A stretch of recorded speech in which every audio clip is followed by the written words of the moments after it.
Let's start off with Trump. All right. This is the hostages being released as promised by the Trump administration. And we're going to dig into it because I want to actually lean more into the liberal networks today. Okay. So I'm going to do less Fox News and all of that type of stuff. And I'm going to do more liberal networks because I want to get their perspective on all of this winning that Trump is doing.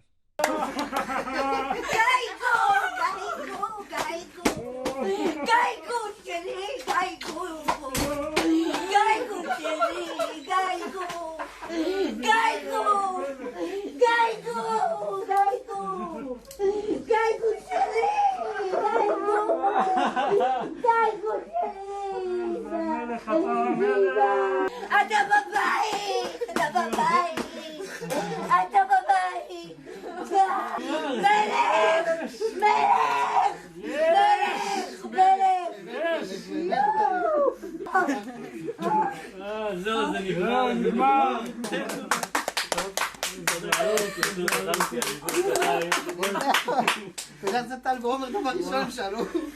עליך! אני חולה עליך, אני חולה! יואו, אני כל כך אוהבת אותך! הבן שלי חזר הביתה! יש! יש! יש! לא מאמין. נכון, זה מאושרת, זה המשפט של הסרט שלך. הכי מאושרת. הכי מאושרת. הכי זהו נגמר.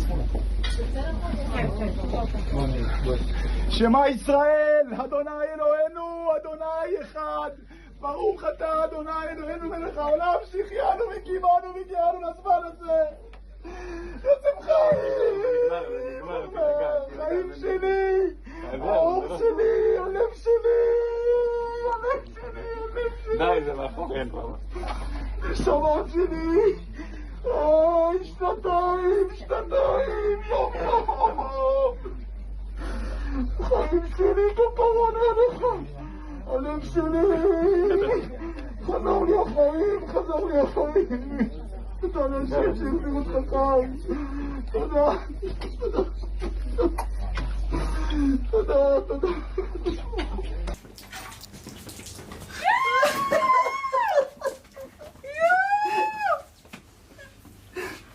ברוך אתה אדוני אלוהינו מלך העולם שהחיינו וקיימנו והגיענו לזמן הזה.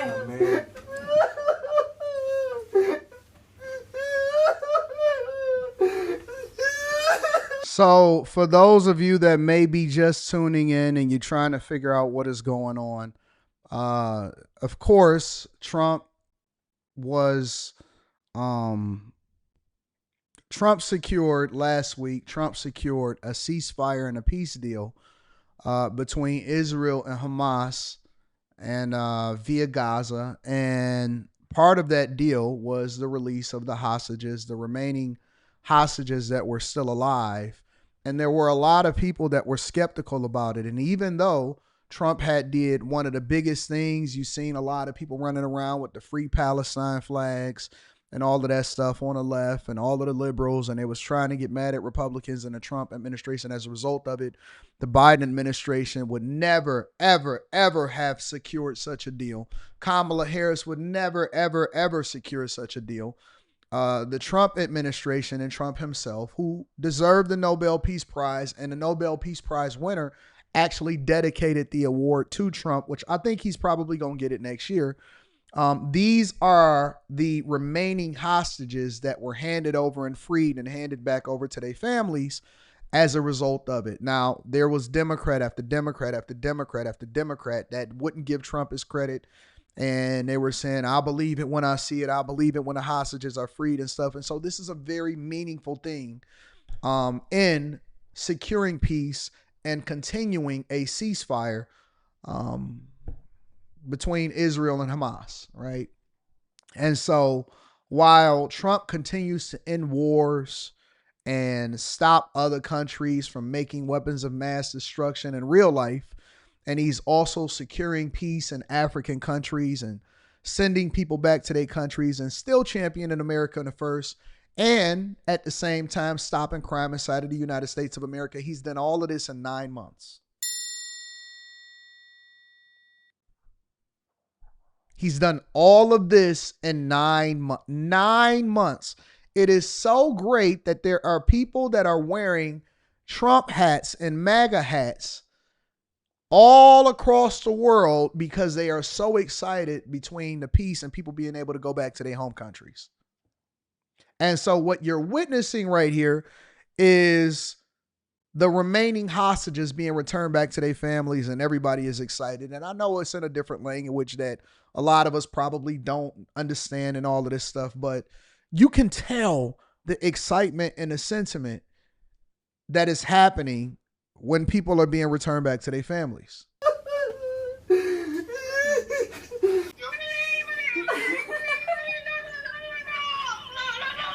תראו איזה גבר, תראו. איפה הם פה?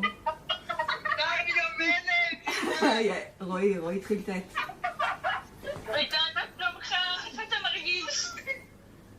אני בסדר, מה את בוכה? אני הכל טוב. נון, בוא.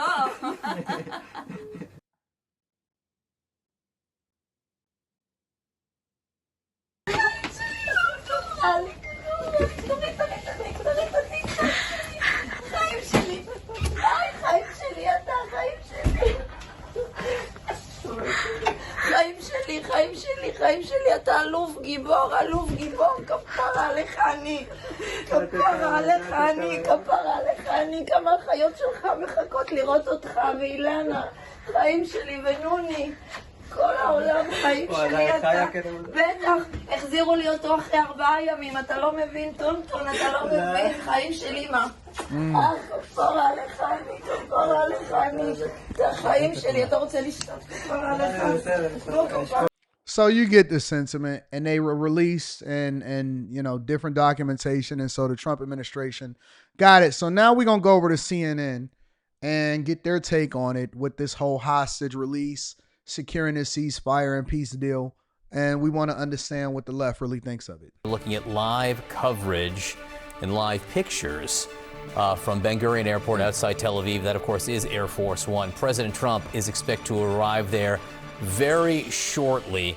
This after addressing the Israeli parliament, the Knesset, on this historic day, a day when all 20 of the remaining living hostages who had been held in Gaza for 738 days, they are now free.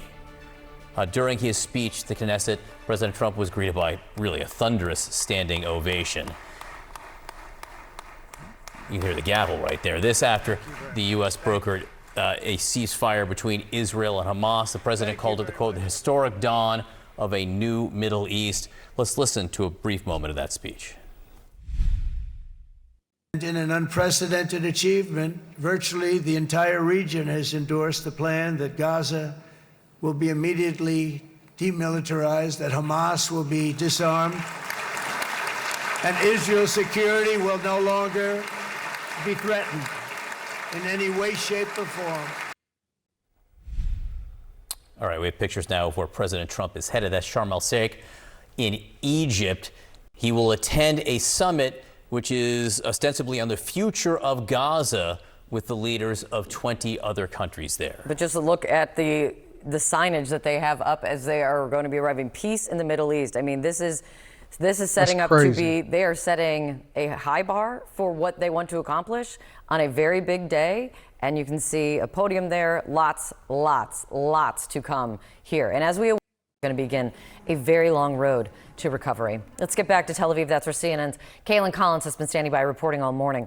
Just amazing moments after amazing moments that we're watching play out. Really history, Kaylin. Yeah, and moments that weren't guaranteed for these families. Obviously, they'd been advocating for more than 2 years for those moments to happen, to be reunited with their loved ones.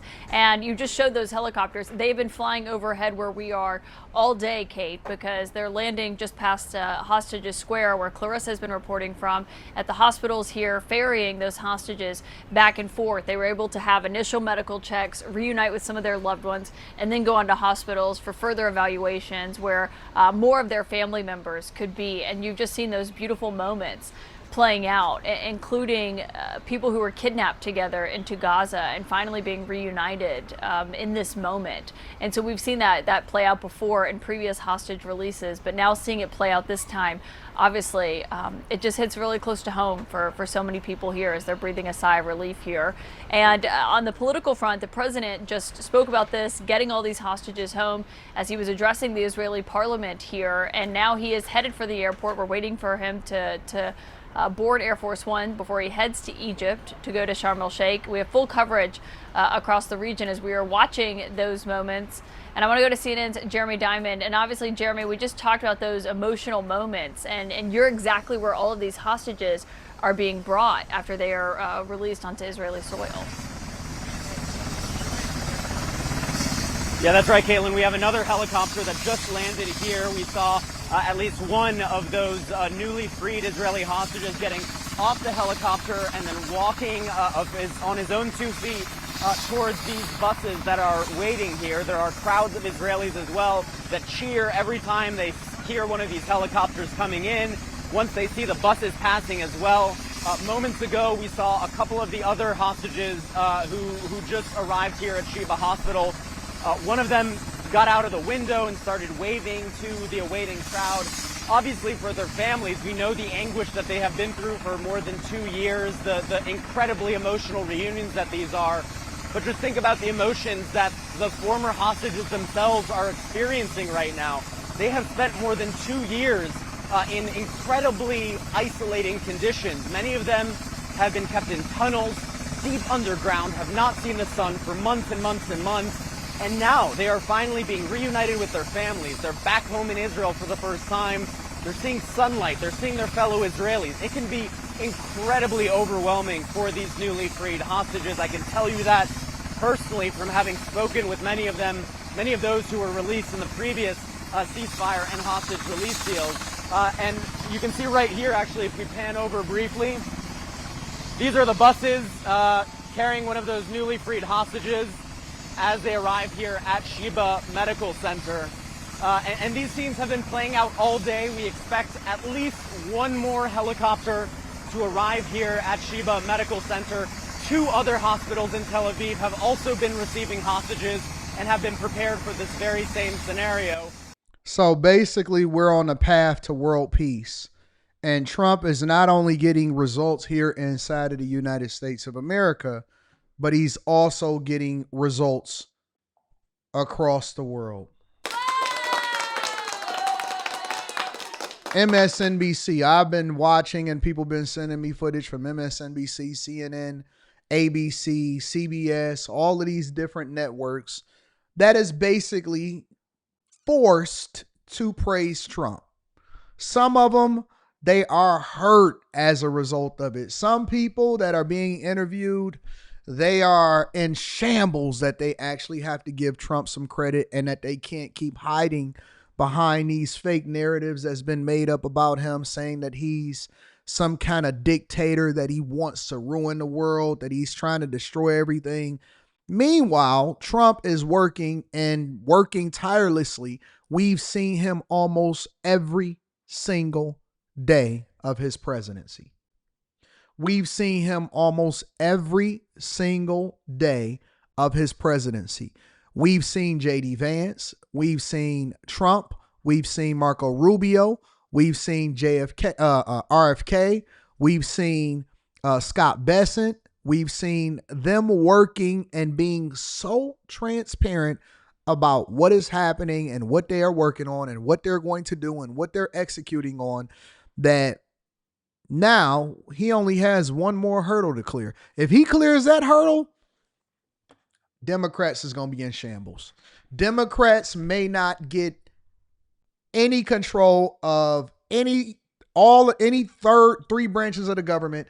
Democrats may not have control of any of the branches of government if he's in his presidency secures this whole Ukraine-Russia situation. If he gets this Ukraine-Russia situation done, it's over for Democrats. That party is done. They're going to be nothing but talking heads. They're going to be nothing but a government taxpayer subsidy in that we paying a salary. They just going to be there just for the sake of being there. It's no point even in being there. It's going to be over. If he's done this in 8.5 and 9 months, imagine what's going to happen over the next 4 years. If he secures this whole Russia-Ukraine situation, they will literally have zero to talk about. Black people is already turning. They already turning on the Democrats. Black people in mass. Over in Memphis, man, I get sent at least 15 videos every day. And so I'll pick 3 or 4 and then I'll do a reaction video to it and post it on the Anton Daniels channel. I get sent at least 10 to 15 videos every day from people over in Memphis saying, you know what? I didn't really like Trump because I was told not to like Trump, and I wasn't really for him coming over here and trying to squash things that's happening over here, but I've been able to sleep.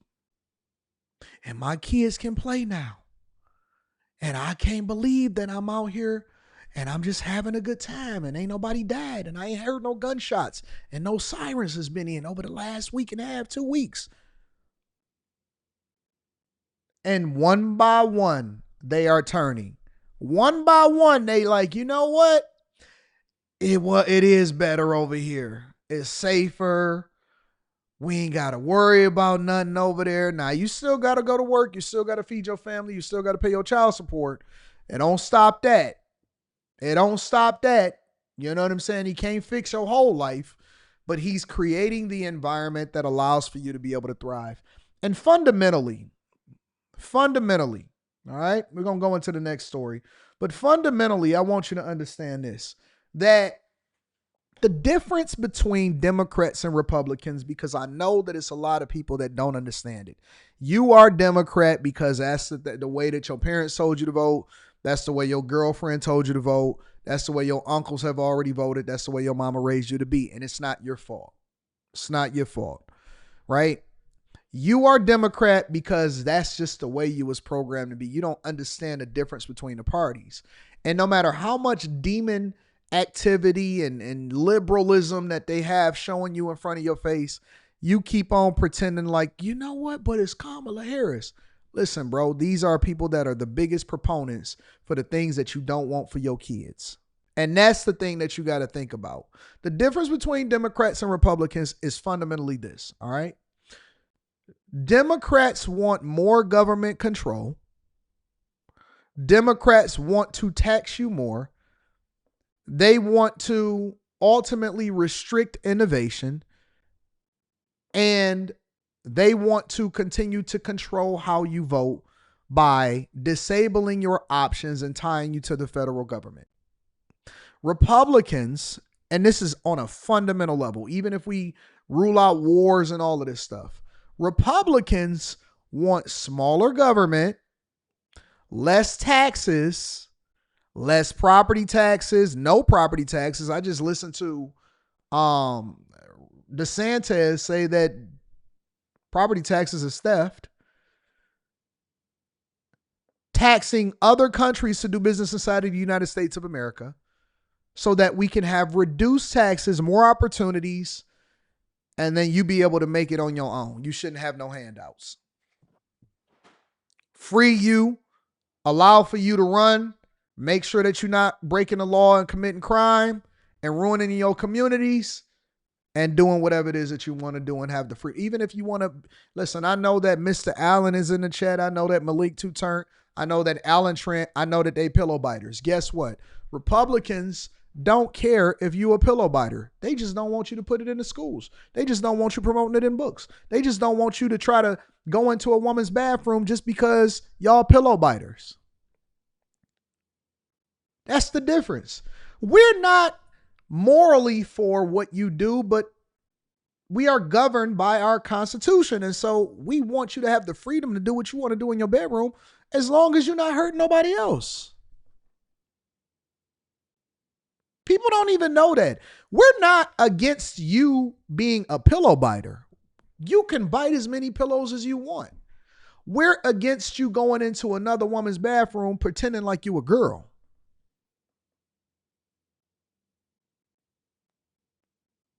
People don't even know that. There's plenty of gay people that are a part of the Republican Party, and we ain't even tripping.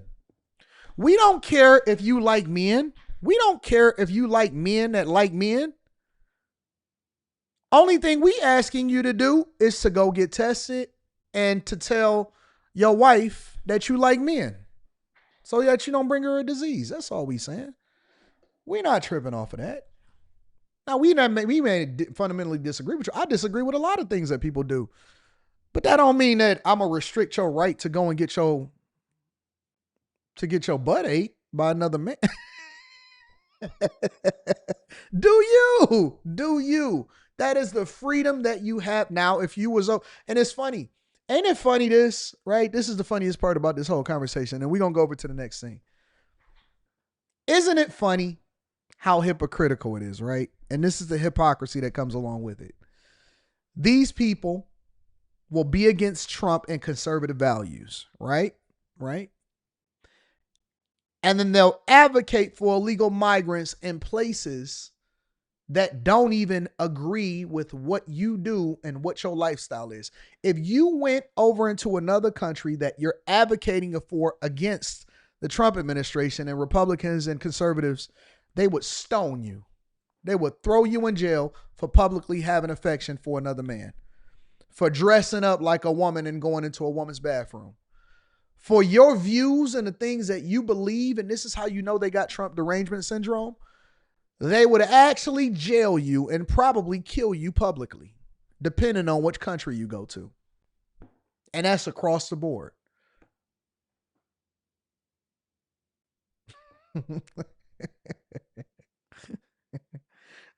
So, if you are a man that like men raining on your parade, come on over to the conservative side. We're not trying to restrict your freedom. Bust it down for a real one. That's your right. It's your right to be able to bust it down throw it back. Throw it in a circle form. Do your thing. Just keep it out of our lives. Keep it out of our books. Keep it out of our children's lives. And ask for forgiveness. And stop joining the church choir. You know what I'm saying? Make sure you guys tap into the Patreon. Link is in the description as well as pinned to the top of the chat. Again, let me give a round of applause for Trump for freeing the hostages. Do your thing, bro. Ain't nobody trying to stop you. Shout out to the 1 million subs and 400K on this show. Shout out to Malachi, Andrew Chapman in the building. I appreciate you, bro. Lisa. What up, Lisa? What up, Lisa? Shout out to you. I appreciate you for the 5-ball. Thank you. Hold on. Wait. I see a lot of emojis acting like y'all discussed it. I don't believe you. Listen. You know, I don't want to get too derailed because we got a lot to cover today, all right? I don't believe that all of y'all are as disgusted as you say that you are. Because y'all be out here doing some crazy things. Y'all call me vanilla when we get on the panel and I say, oh, no, I don't want to do that. I'm straight. Let me just have my one-on-one session and I'm good and all of this other stuff. I talk about, you know what I'm saying, just doing regular people stuff and having regular box. And y'all be acting like, nah, dog, you ain't never got your butt. Like, no, nigga, I don't want that. The statistics say, based off of STDs and the way that these people is living their lives and all of this stuff, the statistics say that like more than half of these people that's watching this show right now may be pillow biters. Don't do no performative stuff for me. You ain't got to do your performative stuff for me. Now, maybe you trying to change your life and maybe you trying to get that demon off your back. But y'all, no, listen. I don't believe you. I appreciate me being vanilla. I'm vanilla as vanilla can be. And I'm cool with that. I don't need no extra. Y'all watching too much porn. You're doing too much. You're on the dating sites. You got to be in the mix. Keep on letting men hit on you and break down that barrier every single day. You keep on going to the spots where all of the men's are and they keep on hitting on you. Man, come on, man. This ain't nothing. This ain't. You want to be in the Hollywood circles? Man, I don't believe y'all. I genuinely don't believe them. And so, listen, you ain't got a front for me. You ain't got a front for me. I don't believe these people. You know what I'm saying? Don't front for me. I'm trying to get you out of that dark space.